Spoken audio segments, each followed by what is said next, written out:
Think dating is messy now? History says hold my fan. In the next seconds, we decode real courtship rules sounding fake. One kiss per mistletoe berry or the party stops cold. Couples literally bundled in bed, separated by a wooden board. A bride salted Turkish coffee to test the groom's patience. In Scotland, runaway lovers married at a blacksmith's anvil. In Japan's Heian courts, midnight poems decided tomorrow's relationship status. And yes, a candle timer could end your date early. Stay, because the next rule might explain your grandparents' weird love stories. Victorian fan language. Flirtation codes with every flick. A handheld fan's flick could seal or sabotage Victorian courting. In 19th century London and Paris, floriography met fluttering signals. Etiquette manuals and Godey's magazine codified flirtation into playful choreography. A fan held open broadcast availability. A shut fan dismissed. Fanning slowly suggested interest. Rapid fanning hinted stern disapproval. Codes varied by city, causing delightfully risky misunderstandings at balls. Mothers watched from chairs while suitors decoded every delicate angle. Today it reads theatrical. Then it felt safer than whispering, because a wrong flick meant gossip, and gossip traveled dangerously fast. Mistletoe rule: one kiss per berry at Christmas. A sprig of mistletoe governed kisses like rationed tickets. In Victorian Britain, each white berry allowed one sanctioned kiss. After kissing, a berry was plucked until the sprig emptied. No berries left meant no more kissing. Simple social math. Hosts hung mistletoe in doorways, watching rules keep flirtations tidy. Some accounts link Druids, yet the strict counting feels Victorian. Prints and Christmas cards spread the custom across Britain and America. A stolen kiss without berries risked scandal under vigilant chaperones. Seasonal romance, measured literally, turned parties into playful negotiations. Leap day tradition. Women propose, men pay if refused.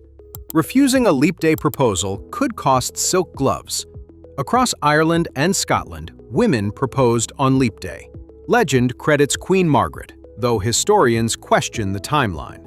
If men refused, they owed dresses, money, or gloves. Fairs and newspapers amplified stories, turning exceptions into expectations.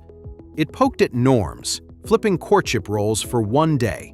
Church calendars and local councils sometimes acknowledged the custom. Many couples used it to justify bold, funny proposals. Refusal fees were playful penalties, keeping dignity mostly intact. Regency etiquette. No unchaperoned walks with a gentleman. One unchaperoned walk could sink a reputation overnight in London. During the Regency, young ladies required chaperones for promenades, Hyde Park rides, and Bond Street strolls demanded watchful supervision. Mothers, aunts, or married friends filled that crucial role. Invitations from gentlemen were routed through families, and calling cards, Allmax vouchers signaled approval. Scandals erased access instantly.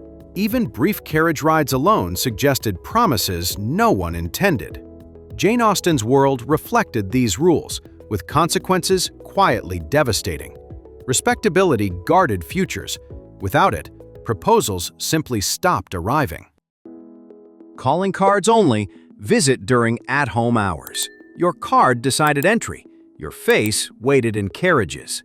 In 19th century cities, social life ran on visiting hours. Ladies printed names and addresses, sometimes with specific at-homes.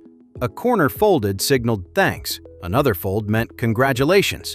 Servants stacked cards on silver trays announcing social hierarchies. Gentlemen left cards before courting. Families observed consistency and punctuality. Arriving outside stated hours risked snubs that lasted seasons.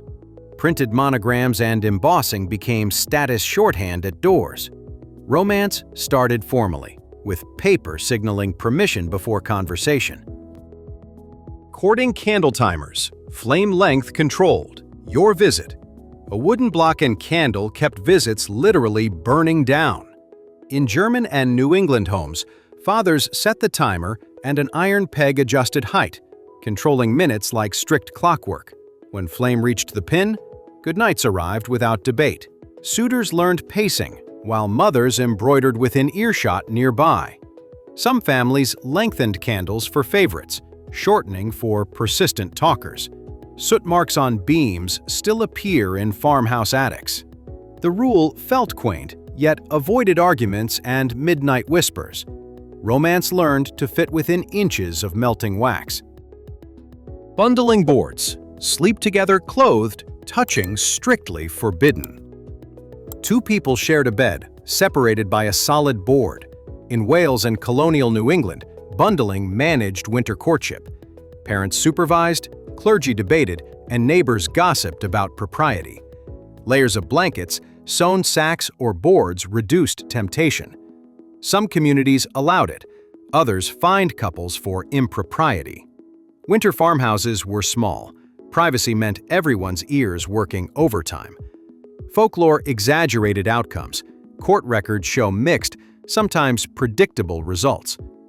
The practice declined as heating improved and morals professionalized, but the image lingers: romance, wood, and very nervous parents.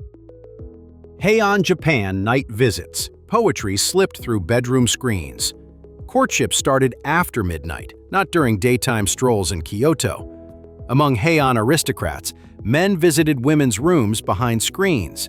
Yobai involved whispered poetry, fans, and carefully arranged hair. Names mattered. Murasaki Shikibu described such rituals in courtly life. Exchange of poems by morning signaled whether courting continued. Family servants listened discreetly, balancing privacy with reputation defense. Wrong attire or clumsy etiquette could end prospects instantly. Marriages strengthened clans. Romance traveled through calligraphy and alliances. The timing seems strange today. Then, it offered controlled intimacy. Welsh love spoons. Carved symbols as marriage proposals. A carved spoon announced intent before any ring appeared in Wales. From the 17th century, suitors whittled symbols into wood. Hearts promised affection. Anchors promised steadfastness on rough seas. Keys said home. Chains symbolized joined lives without locksmiths involved. Families judged craftsmanship, patience, and meanings packed into patterns. Some museums display elaborate examples once carried at fairs. The keepsake sometimes replaced expensive metal rings for engagements. Tourism spread the idea, yet old village stories remain. It's handmade love language, readable without speaking any Welsh. Georgian hair jewelry. Lovers exchanged locks woven into rings. Lovers literally wore each other. Hair became jewelry and keepsakes. In Georgian and Victorian Britain, hair work rings circulated widely.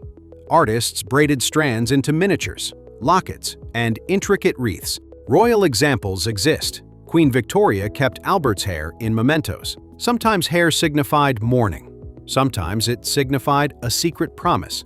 Workshops advertised patterns, from Prince of Wales plates to flowers. Chemists even sold kits for domestic weaving at home. It sounds eerie today, yet felt intimate and portable. A single strand carried trust when letters traveled slowly. Shidduch dating, shomer nagia, meant no touching before marriage. The first handshake never happened. Boundaries were clearly established. Within Orthodox Jewish communities, shidduchim matched couples through introductions. A shadchan, the matchmaker, coordinated meetings and expectations. Shomer nagia meant no touching until marriage under halacha. Families discussed values, education, and future plans before romance. Dates happened in public spaces like cafes, parks, or lounges. Rabbis advised, but decisions ultimately rested with the couple. The system emphasized intention, avoiding ambiguity common in modern dating. Commitments followed quickly once compatibility seemed clear and mutual. Chinese bazaar matchmaking. Horoscopes had to align first. Compatibility depended on birth time characters, not shared hobbies. In traditional Chinese matchmaking, families compared the 8 characters. A fortune teller interpreted year, month, day, and hour. If elements clashed, meetings paused. Favorable charts encouraged visits. Red envelopes, tea, and ancestral altars framed these negotiations. Urban families adjusted practice, but respected elders still insisted. Some couples tested charts privately before approaching parents for approval. The ritual promised harmony, or at least fewer family arguments. To many households, stars mattered because peace at home mattered. Scottish hand fasting, trial marriage for a year and day. Couples joined hands, promising partnership before ministers or witnesses. In Scottish Highlands, hand fasting marked betrothal or irregular marriage. Some later stories describe a year and day trial period. Historians debate that detail, but recorded contracts certainly existed. Clans valued alliances. Ceremonies could precede church weddings by months. Kirk session records sometimes fined couples for unregistered unions. Hand clasping, vows, and tokens made commitments publicly understandable. Geography mattered. Remote glens improvised where ministers were scarce. The ritual's flexibility helped couples move faster under pressure. Gretna Green elopements. Anvil priests married runaway couples. A village blacksmith became a celebrity wedding officiant overnight. After England's 1753 Act, couples fled north to Scotland. Gretna Green allowed quick marriages before witnesses at the smithy. Anvils rang, parents sometimes arrived breathless, occasionally too late. Postcoaches timed runs from London, fueling a thriving trade. Blacksmith priests recorded unions in ledgers prized by genealogists. Local inns profited, selling privacy and champagne to newlyweds. The border village still markets that rebellious romantic history. Rules made barriers. Geography immediately invented loopholes across them. Oneida Community Rules. Committee approved who could court. Dating required a committee. Private pairings were discouraged entirely. In Oneida, New York, John Humphrey Noyes led communal marriage. Members practiced complex marriage, sharing relationships under group oversight. A committee approved requests. Consent and compatibility were debated. They promoted male continence, avoiding pregnancy without modern devices. Critics called it radical. Supporters argued it prevented jealousy. The experiment ended. Members later formed a successful silver company. Visitors wrote shocked accounts, which attracted even more visitors. Courtship became administrative, and emotion competed with ideology. Puritan courting stick. Whisper through a 6-foot hollow tube. Romance whispered through a 6-foot tube in Massachusetts farmhouses. Young couples spoke softly, while families remained present and vigilant. The hollow stick carried words without faces moving too close. Tithing men patrolled meeting houses. Parents patrolled parlors with rules. Winter nights were long. Moderation kept reputations unblemished. Neighbors traded stories, making small lapses grow larger quickly. Ministers counseled restraint, yet encouraged timely, suitable marriages. The device looks comical, but it solved real problems. Privacy, sound, and distance met halfway through plain wood. Spanish reja courting talked through iron window bars at night. Iron bars turned windows into stages for midnight conversation. In Andalusian towns, couples talked through the reja grill, a guitar below, a shawl above, and listening families. Neighbors leaned out. Police occasionally checked curfews and decorum. Courting stayed public enough to protect honor and reputations. Street lamps reflected on wrought iron patterns like lace.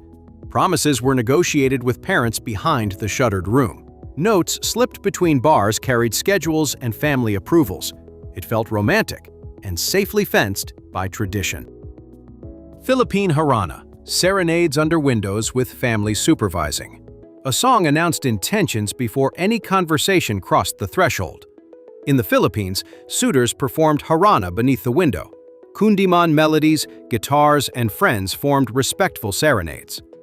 Families listened from the sala, evaluating confidence and sincerity. Sometimes elders requested another song. Sometimes they closed shutters. If welcomed, refreshment followed, breaking tension with sweet snacks. Lyrics used metaphors, avoiding names but revealing serious intent. Telegrams and radios later competed, yet Harana persisted stubbornly. Music did the talking, where words alone might stumble. Lakota courting flute, music declared intent before any words. A cedar flute carried feelings across prairie wind at dusk. Among Lakota and neighboring plains peoples, melodies signaled courtship. Young men carved flutes, sometimes guided by elder craftsmen. Tunes were personal. A family recognized a suitor's music. Gifts followed acceptance, connecting families through respectful exchanges. Stories describe winds teaching melodies in dreamlike origins. Ceremonial rules varied. Community boundaries remained carefully honored. Colonial policies disrupted traditions, yet songs survived and returned. The instrument spoke plainly when words might feel insufficient. Victorian mourning etiquette. Courtship banned during black crepe periods. A black dress could pause romance for years, sometimes decades. After Prince Albert died, Queen Victoria modeled extended mourning. Middle-class families adopted timetables restricting visits and proposals. Jet jewelry, black crepe, and veils signaled ongoing grief. Widows avoided dances. Men delayed declarations out of respect. Etiquette books listed months for deep mourning and half mourning. Some households covered mirrors and stopped clocks temporarily. The rituals structured chaos, giving grief public shape and boundaries. Courtship resumed slowly, measured against family losses and community expectations. Tsar's bride shows. Ivan chose wives from screened maidens. A royal beauty pageant decided Russia's next Tsarina, not romance. Under Ivan IV in Moscow, maidens were gathered and examined. Anastasia Romanovna was chosen early, changing court politics dramatically. Officials checked health, family background, and alliances before selection. Rivals feared poisoning scandals. Physicians watched for hidden illnesses carefully. Girls traveled from provincial towns hoping fortunes might shift overnight. Some candidates reportedly fainted, overwhelmed by crowds and expectations. Selection brought protections, but also scrutiny from powerful boyars. Courtship here resembled statecraft, with veils, doctors, and whispering governors. Courtly Love Rulebook. Medieval laws of love governed flirting. Love supposedly followed rules, written like a tournament handbook. In medieval France, Andreas Capellanus described elaborate courtly love expectations. Noble courts linked flirtation with poetry, games, and reputation. Eleanor of Aquitaine's circle later gained legendary influence over manners. Ladies might award favors. Knights performed deeds for symbolic acknowledgement. Clerics criticized excess, warning play could slide into scandal. Real marriages still required families, property, and political considerations. Yet manuscripts kept score, blurring poetry with practical matchmaking. The rulebook promised romance, but enforced hierarchy every step. Dance cards required, partners reserved before the ball began. Ballroom romance started on paper before a single waltz. In Vienna and Newport, women carried tiny booklets listing dances. Gentlemen requested slots. Chaperones quietly monitored the balance carefully. A full card signaled popularity. Empty lines meant social trouble. Couples penciled initials beside polkas, quadrilles, and midnight waltzes. Late arrivals scrambled for leftovers, inventing excuses for omissions. Spilled punch or smudged ink caused accidental double bookings. Musicians watched because cards dictated the room's energy. Tonight, romance followed the program, marching line by timed line. Dropped glove signal. Picking it up invited a formal call. A glove on the floor could open tomorrow's parlor door. In 19th century salons, a lady might drop one intentionally. A gentleman retrieving it earned permission for a future visit. Etiquette framed the gesture as accidental, never brazenly theatrical. Chaperones noticed everything, including timing, posture, and distance carefully. Stories warned about reckless droppers, creating awkward, crowded calling hours. Other cities preferred handkerchiefs. Gloves felt suitably winter practical. Either way, the signal protected dignity while inviting conversation. A small leather prop turned silence into next week's appointment. Language of flowers, secret messages hidden in bouquets. A bouquet could confess love without risking overheard words. In Victorian Britain and America, floriography assigned meanings to blossoms. Red roses promised passion. Forget-me-nots whispered loyalty and remembrance. Yellow roses confused matters, meaning jealousy or friendship, depending context. Florists published guides, and lovers argued over conflicting definitions. Bouquet wrapping, ribbon color, and handing direction carried extra nuance. A returned bouquet reversed messages, politely ending ongoing negotiations. Space on mantels briefly turned into encrypted telegram shelves. Subtext bloomed everywhere, even in church aisles after Sunday service. Formal introductions only. No speaking without a proper introduction. A stranger's charm meant nothing without a sanctioned introduction first. In drawing rooms, hosts presented names before any conversation began. Men addressed women formally. Women waited for invitation signals. Nicknames were risky. Missteps spread quickly through tight circles. Cards and letters followed, confirming permission to continue visits. Breaking protocol insulted hosts, not just the intended listener. Clubs relaxed rules slightly. Public parks remained carefully policed. Travel added confusion. Local customs changed acceptable openings. The first hello required paperwork, not improvisation or luck. 3 letters, 6 rites. China's strict engagement sequence. Engagement moved in formal steps long before wedding day. Traditional practice described 3 letters and 6 ceremonial rites. Betrothal letters, gift lists, and confirmation documents traveled between families. Rites included proposal gifts, auspicious date checks, and dowry presentation. Tea, red silk, and drums announced agreements to neighborhoods. Matchmakers monitored harmony, adjusting plans after omens or illness. Disputes paused the sequence, saving face while negotiations continued. Urban reforms simplified steps. Rural traditions kept full choreography. The letters carried momentum, turning hopes into scheduled milestones. Roman sponsalia. Engagement contracts needed paterfamilias's consent. A Roman engagement started with consent, not candlelight dinners. Sponsalia involved promises between families under the paterfamilias. An iron ring sometimes marked betrothal, worn on the left. Dowry arrangements, the dues, were tallied and negotiated carefully. Breaking the promise risked social penalties and bitter disputes. Legal speeches survive, revealing arguments about honor and property. Couples still courted, yet families controlled calendars and witnesses. Festive banquets followed agreements, sealing alliances across neighborhoods. In Rome, romance rode alongside law on equal wheels. Japanese omiai meetings, go-betweens arranged. First date interviews. A formal meeting replaced chance encounters in hotel lounges.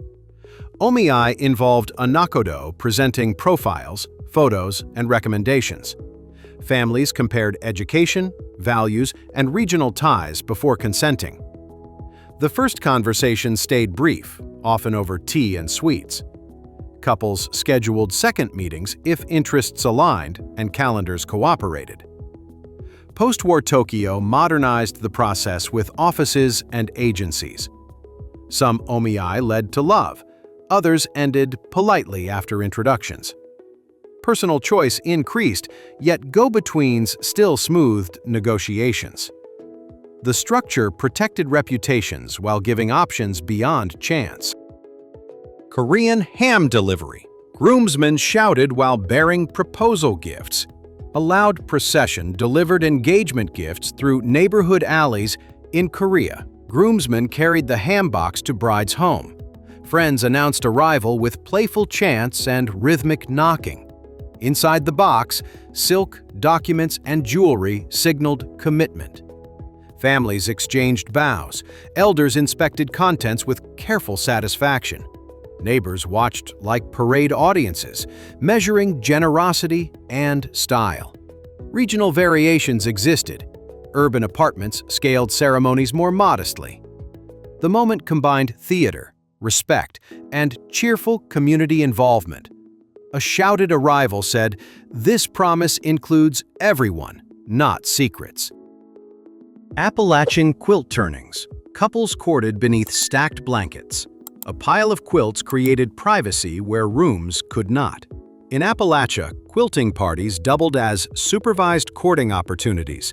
During quilt turnings, pairs slipped beneath layers while families chatted. Neighbors sang, traded stories, and kept time on fiddle.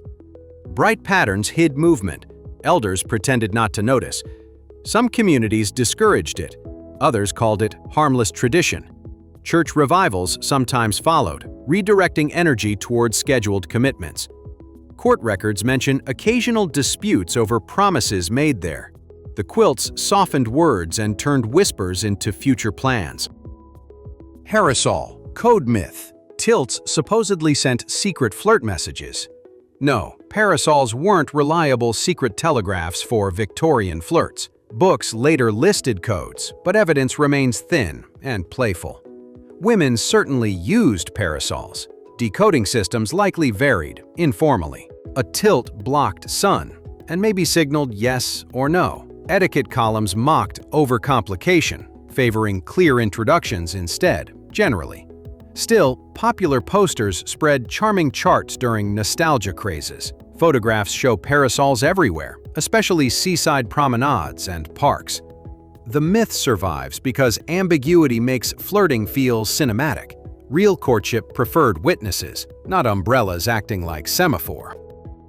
St. Catherine's Day hats. French Catherinettes sought husbands publicly. Huge hats turned matchmaking into a parade across Paris. On November 25th, unmarried women, 25, wore extravagant creations. Green for wisdom, yellow for faith, tied with bold ribbons and towering flowers. City offices sometimes hosted contests, spotlighting creative hopefuls publicly. Priests blessed participants. Co-workers playfully teased throughout the day. The spectacle balanced humor with genuine marriage intentions underneath. Hats shouted availability when shyness might otherwise whisper quietly. Millinery apprentices showcased skill, hoping employers noticed bold craftsmanship. A festive ritual made searching hearts visible on sidewalks. Irish Lisdoonvarna matchmaking, dance halls, matchmakers, and week-long courtships. A spa town turned September into a national courting festival. In Lisdoonvarna, County Clare, dances filled hotels and marquees. Matchmaker Willie Daly read letters, photos, and hopeful introductions. Fiddles and accordions kept couples rotating until closing time. Farmers, teachers, and emigrants returned home seeking compatible partners. Publicity brought tourists, but locals still booked serious meetings. Some weddings followed quickly. Others waited until harvests finished. Roadside posters and flyers announced nightly gatherings across town. The festival mixed holiday fun with old-fashioned, practical matchmaking. Hope chests displayed. Families advertised. A daughter's trousseau. A wooden chest sat ready, promising linens, towels, and blankets. In America and Europe, daughters assembled trousseaux for marriage. Cedar kept moths away. Embroidery showed patience and skill. Visiting suitors inspected handiwork, quietly reading diligence and thriftiness. Mothers scheduled sewing circles to finish monograms before engagements. Stores sold packaged sets. Rural homes built chests themselves. During wartime rationing, contents shifted toward durable, practical necessities. When displayed, the chest spoke louder than rehearsed compliments. It promised readiness, even before vows were publicly announced. Victorian at-homes. Young ladies received suitors on designated afternoons. Romance had office hours, listed on engraved household cards. In London, ladies held at-homes on predictable weekday afternoons. Friends and suitors visited, announced by footmen to drawing rooms. Tea circulated. Conversation stayed brief, supervised, and carefully polite. Overlong visits looked presumptuous. Repeated visits hinted serious intentions. Musical performances showcased talents, while mothers timed exiting guests. Season schedules synchronized with balls, concerts, and charitable bazaars. A missed at-home spoke loudly, sometimes louder than conversation. Courtship moved forward 15 minutes at a time, reliably. Ottoman coffee test. Bride brewed perfect cup to win approval. One sip decided. Patience, humor, and long-term household diplomacy. In Ottoman and Turkish traditions, the bride prepared coffee. Families met formally. Elders evaluated manners before anything else. Sometimes she salted the groom's cup, testing his composure. A smile and finished cup signaled good humor and respect. The kitchen became stage with tiny cups and brass chezves. Sweets balanced bitterness, promising generosity within the new household. Neighbors remembered graceful scenes, retelling them for years afterward. A simple drink carried expectations larger than any ceremony. Greek dowry parades. Families displayed linen and silver to suitors. A street procession advertised readiness more loudly than gossip. In Greek villages, families paraded dowry linens before weddings. Sheets, lace, and embroidered pillowcases hung from balconies proudly. Women carried trunks. Men played music and led dancing. Silverware glinted. Neighbors counted pieces with friendly arithmetic aloud. The display honored labor invested over years of preparation. Priests blessed homes. Mothers adjusted lace in evening breezes.